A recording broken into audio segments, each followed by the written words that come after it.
पूर्वोत्तर का हरा भरा खूबसूरत सा प्रदेश मणिपुर हिंसा और नफरत की आग में सुलग रहा है और यह आग थमने का नाम नहीं ले रही है। 3 मई को भड़की हिंसा के 53 दिन बीत चुके हैं, लेकिन मणिपुर में हालात अभी भी सामान्य नहीं है।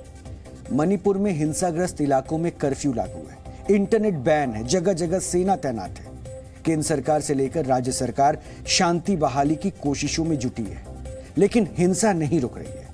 और ये तस्वीरें आपको पूरी कहानी बताती है कि मणिपुर में कुछ भी ठीक नहीं है।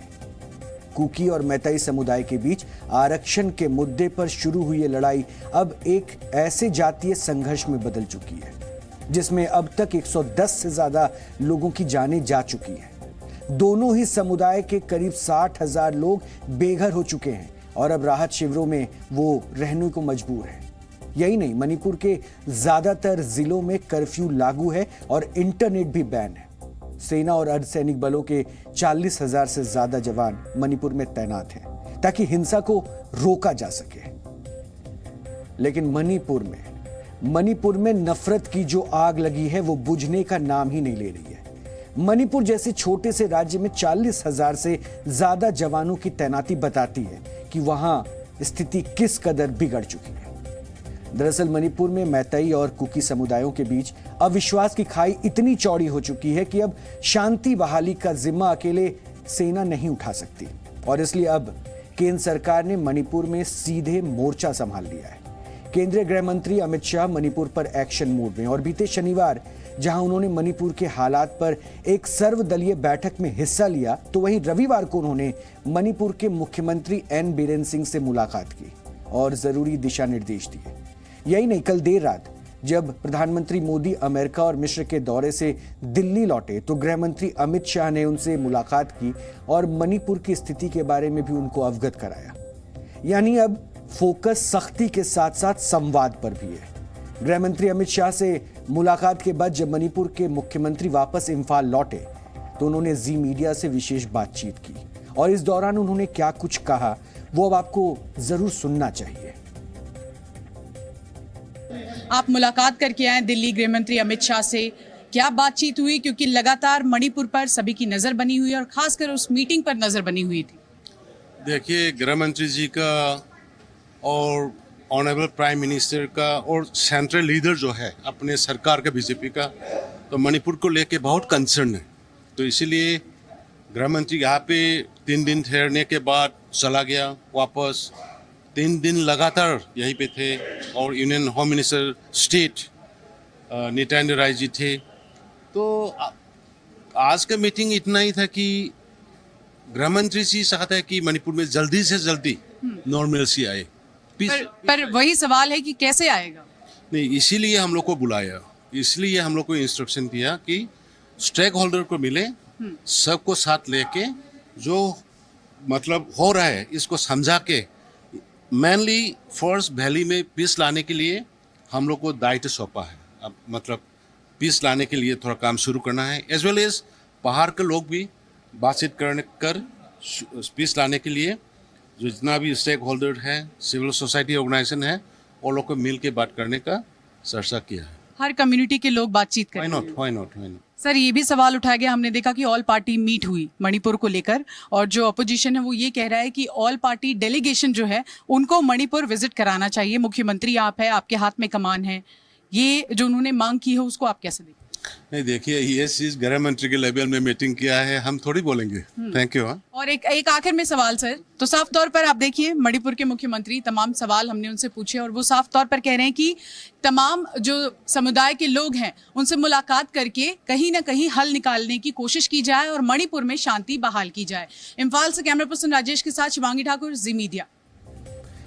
मुख्यमंत्री एन बीरेन सिंह ने जो दावा किया है उसके मुताबिक मणिपुर में हिंसा भले ही ना रुक रही हो, लेकिन 13 जून के बाद से इस हिंसा में किसी की जान नहीं गई है। लेकिन मणिपुर की हिंसा सिर्फ जातीय हिंसा भर नहीं है, क्योंकि मुख्यमंत्री एन बीरेन सिंह इस हिंसा के पीछे उग्रवादी संगठन, खास करके कुकी संगठनों का हाथ होने का दावा कर रहे हैं। हालांकि इस मुद्दे पर सेना का रुख उनसे ठीक विपरीत है, क्योंकि सेना पहले ही यह कह चुकी है कि मणिपुर में मौजूदा हिंसा का उग्रवाद से कोई लेना देना नहीं है। और ये दोनों जातियों के बीच संघर्ष है। यही नहीं, प्रदेश के अलग अलग उग्रवादी संगठनों के साथ केंद्र और राज्य सरकार के समझौते, सस्पेंशन ऑफ ऑपरेशन को लेकर भी सेना और प्रदेश सरकार का नजरिया एक जैसा नहीं है। इस समझौते को आप एक तरह का सीज फायर मान सकते हैं, क्योंकि इस समझौते में यह तय हुआ कि जब तक इन अलग अलग उग्रवादी संगठनों और सरकार के बीच कोई पीस एकॉर्ड साइन नहीं हो जाता, तब तक दोनों ही पक्ष यानी सरकार और उग्रवादी संगठन एक दूसरे के खिलाफ कोई कार्रवाई नहीं करेंगे। लेकिन मुख्यमंत्री एन वीरेंद्र सिंह ने इसी 10 मार्च को दो गुटों KNA यानी कि कुकी नेशनल आर्मी और ZRA यानी कि जोमी रिवोल्यूशनरी आर्मी के साथ यह समझौता तोड़ दिया। उनका तर्क है कि हिंसा के पीछे इन उग्रवादी संगठनों का भी हाथ है और वो लोगों को न सिर्फ उकसा रहे हैं बल्कि हथियार भी मुहैया करवा रहे हैं। लेकिन सस्पेंशन ऑफ ऑपरेशन की वजह से सुरक्षा बल उनके खिलाफ एक्शन नहीं ले पा रहे।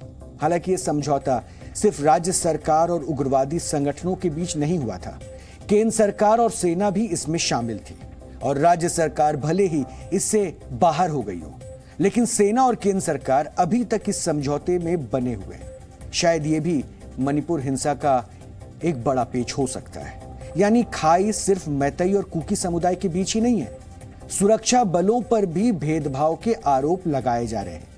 एक तरफ मैतई समुदाय के लोग सेना और असम राइफल्स पर कुकी उग्रवादियों पर एक्शन ना लेने का आरोप लगा रहे हैं और दूसरी तरफ कुकी सरकार और पुलिस पर उन्हें निशाना बनाने का भी आरोप लगा रहे हैं। दरअसल मणिपुर इस समय दो टुकड़ों में बंटता हुआ नजर आ रहा है।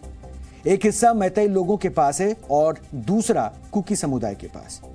जो वर्षों के साथ ये रहते आए दोनों समुदाय किस तरह से एक दूसरे के दुश्मन बन चुके हैं ये दिखाता है। इसे आप कंगपोक्सी से आई हमारी इस ग्राउंड रिपोर्ट से भी साफ साफ महसूस कर पाएंगे।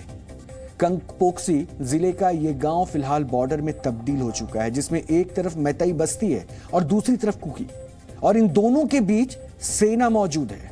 देखिए जरा।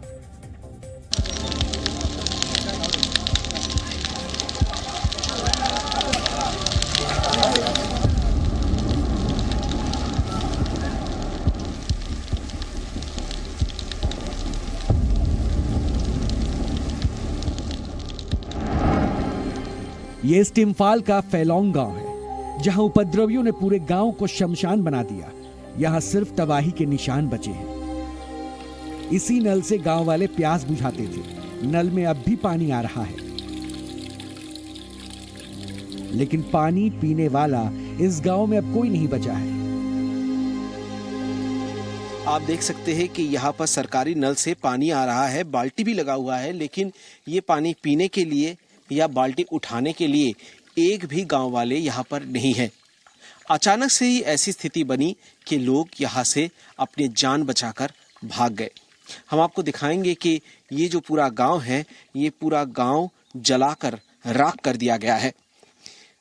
कुछ दिन पहले जब यहाँ पर आसपास के गांव जल रहा था, उस समय दिन का समय था, उसी समय जो यहाँ के जो स्थानीय लोग रह रहे थे वो डर से यहाँ से भागे और रेजिस्ट करने के लिए, उपद्रवियों को रोकने के लिए यहाँ पर कोई नहीं था।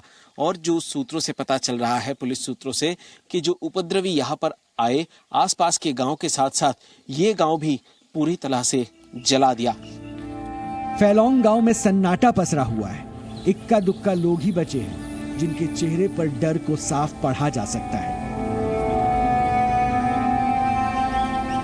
We are safe because of this army who is not having any partiality to any tribe.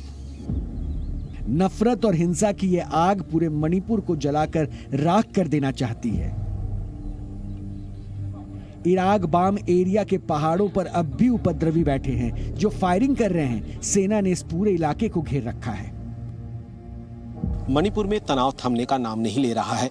इस वक्त हम इरांगबाम एरिया में हैं, जो विष्णुपुर ज़िले में आता है। और मेरे पीछे आप देख सकते हैं कि पुलिस और सेना के जवान यहाँ पे रुके हुए हैं, क्योंकि इससे आगे सेना की एक बड़ी टुकड़ी वो आगे बढ़ चुकी है।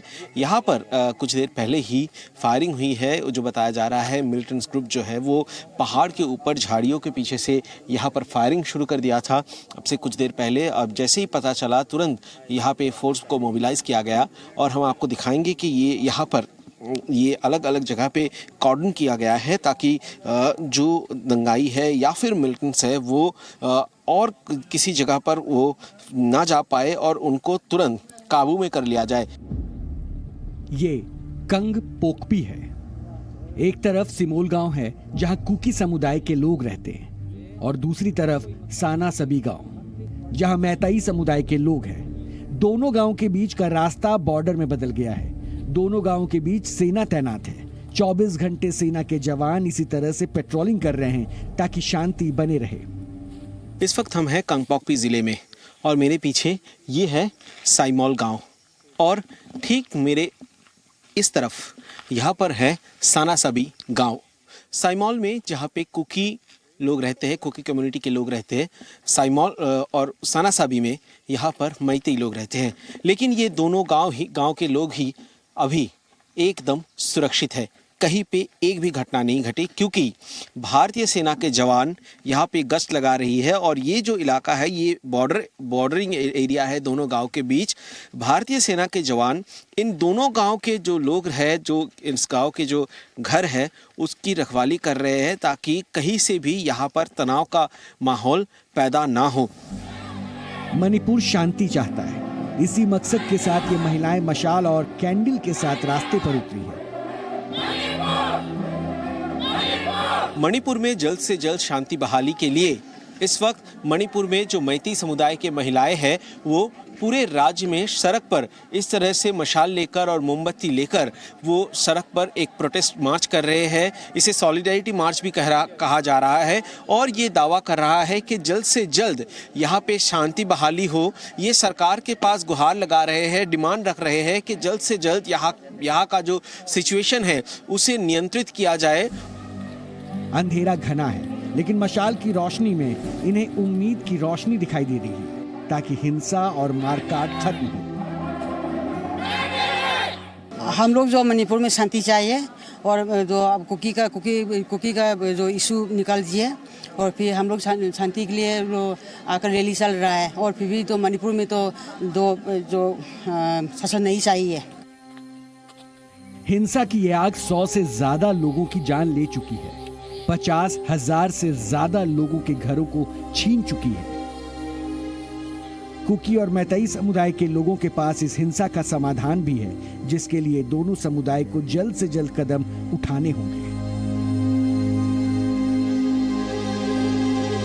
लोग ये भगवान के पास भी, ईश्वर के पास भी प्रार्थना कर रहे हैं कि जल्द से जल्द स्थिति सामान्य हो जाए, यहाँ पर शांति बहाली हो। कैमरामैन अल्पन बोरा के साथ सुमित सेनगुप्ता, जी मीडिया, मणिपुर। हमें उम्मीद है कि मणिपुर से हमारी ये ग्राउंड रिपोर्ट देखकर आप भी वहां नफरत की ये आग और उसकी तपिश को महसूस कर पा रहे होंगे।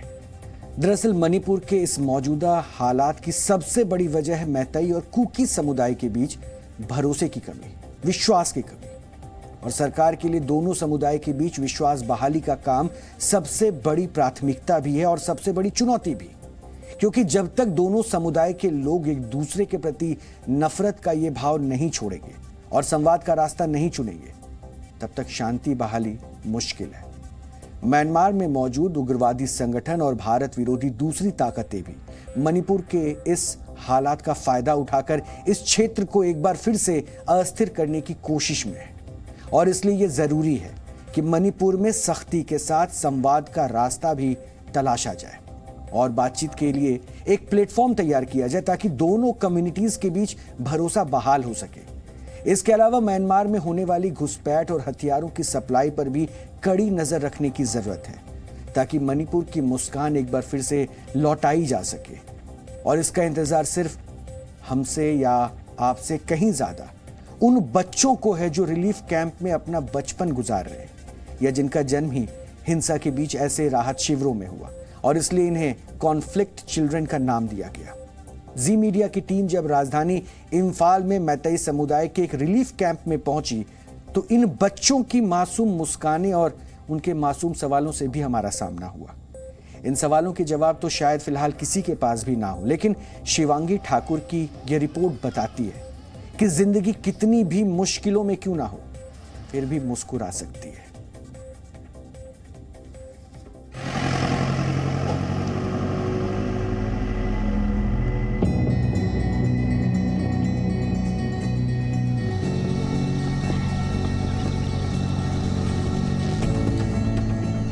मणिपुर, पूर्वोत्तर का वो खूबसूरत सा प्रदेश जिसे भारत का गहना कहा जाता था।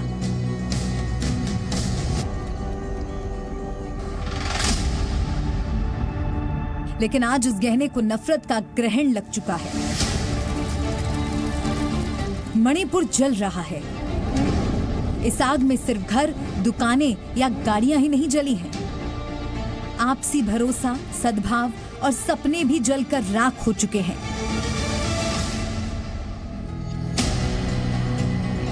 फिर भी जिंदगी तो जिंदगी है। वो राख हो चुके सपनों में भी उम्मीदें तलाश लेती है। वो मुसीबत में भी मुस्कुराना सीख जाती है, इन बच्चों की तरह।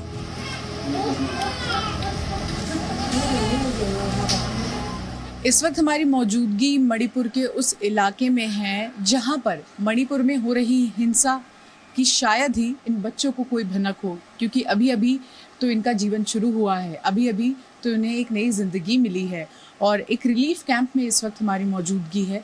तस्वीरों के जरिए आपको समझाने की कोशिश करते हैं कि एक तरफ हिंसा की आग है, लेकिन इसी हिंसा के बीच में आप देखिए कि किस तरह से नया जीवन भी मिल रहा है। ये वो बच्चे हैं जिनकी माताएं गर्भवती थी और रिलीफ कैंप में एक नहीं, दो नहीं, जहां हमारी मौजूदगी है, 16 बच्चों ने जन्म लिया है। मैतेई समुदाय की सोनिया और उनके पति ने इस नन्हे मेहमान के स्वागत को अपना घर ही नहीं, ढेर सारे ख्वाब भी सजाए थे, लेकिन ना घर बचा और ना ही ख्वाब।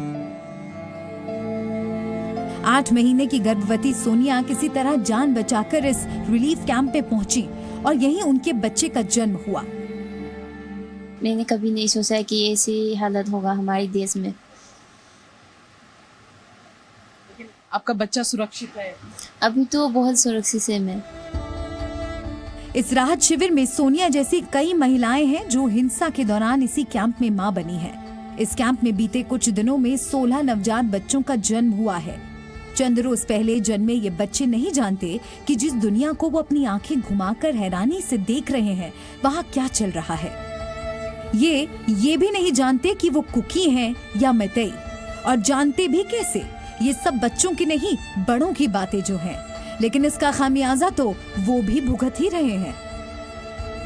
तनाव बहुत ज्यादा है, जो परिस्थिति है वो कोई बहुत अच्छी नहीं है, लेकिन इस परिस्थिति में भी इंद्रजीत और उनका परिवार इसी बात से कम अपने आप को खुशकिस्मत मानता है कि एक छत मिली है। उनकी बीवी जो गर्भवती थी, उनकी बहुत आराम से और सही तरीके से डिलीवरी हुई है, उनके बच्चे की पूजा हो गई है और बस एक ही उम्मीद कि अब घर वापसी हो। रिलीफ कैंप में बच्चों के जन्म का जश्न तो नहीं हो सकता, हाँ पुरानी रिवायतें जरूर निभाई जा सकती हैं। लिहाजा यहाँ हर बच्चे के लिए पूजा भी की जाती है ताकि उनका भविष्य उज्जवल हो। जब घर से निकले थे तब क्या आपके दिमाग में चल रहा था? बहुत घबरा हो रहे हैं। मेरा बीवी तो प्रेग्नेंट है, क्या होगा, और मेरा बच्चा और मेरा बीवी को क्या होगा पता नहीं, इसलिए मेरा भी सोचा नहीं और मेरा दिमाग भी बहुत पहले सोचना पड़ेगा और पता नहीं, इसलिए बहुत घबरा। और रिलीफ कैंप आने के टाइम पे तो मेरे दिमाग को बहुत शांति और खुशी भी मिलता है। मेरा बच्चा को सुरक्षित हो गया और मेरा बीवी भी सुरक्षित हो गया। आखिर में बच्चे का नाम जो रखने की जिम्मेदारी है माँ ने आपके सर पे रख दी, कुछ सोचा है? अभी बात करने के तो सोचना पड़ेगा, इसलिए। सोनिया और उनके पति अभी तक अपने बच्चे का नाम भी नहीं सोच पाए। वो बस दिन रात यही सोचते हैं कि काश सब कुछ पहले जैसा हो जाए, काश वो अपने बच्चे के साथ अपने घर लौट सके। और काश उनका मणिपुर फिर से मुस्कुराने लगे। लगातार हिंसा मणिपुर में हो रही है, लेकिन सवाल ये कि आखिर इनका भविष्य कहाँ है। नया जीवन तो इन्हें मिला है, लेकिन इनका भविष्य और खासकर मणिपुर का भविष्य कहाँ। इम्फाल से कैमरा पर्सन राजेश के साथ शिवांगी ठाकुर, जी मीडिया। मणिपुर की ये स्थिति देखने के बाद हम बस सिर्फ ये इतना कह सकते हैं, काश जितनी जल्दी हो सके सब कुछ ठीक हो जाए। जी न्यूज़।